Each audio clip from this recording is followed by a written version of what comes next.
آپ کمرہ عدالت میں داخل نہیں ہو سکتے، پر وزٹر سینٹر دنیا کے عمل کے حصول کے بارے میں معلوماتی نمائش پیش کرتا ہے۔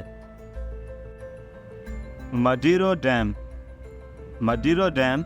1992 میں کھولا گیا، جو نیدرلینڈز میں ہیگ کے اسکیونگ ضلع میں ایک چھوٹا سا پارک اور سیاحوں کی توجہ کا مرکز ہے۔ پارک سے حاصل ہونے والی مکمل آمدنی نیدرلینڈز میں مختلف خیراتی اداروں کی طرف استعمال کی جاتی ہے۔ مڈورا ڈیم ایک چھوٹا سا پارک ہے جو مشہور ڈچ لینڈ مارکس، شہروں اور مناظر کی چھوٹی چھوٹی ریپلیکاز دکھاتا ہے۔ یہ تعلیمی اور تفریح دونوں چھوٹے پیمانے پر ملک کی تاریخ اور ثقافت کے بارے میں بصیرت فراہم کرتا ہے۔ ہیگ مارکیٹ، اگر آپ کھانے کے شوقین ہیں تو دی ہیگ مارکیٹ کی نمائش کو آپ نہیں بھول سکتے، جو یورپ کے سب سے بڑے آؤٹ ڈور مارکیٹوں میں سے ایک ہے۔ یہاں آپ بین الاقوامی کھانوں کا نمونہ لے سکتے ہیں، جاندار ماحول میں بکتے ہوئے تازہ مصنوعات اور کپڑے اور منفرد سامان خرید سکتے ہیں۔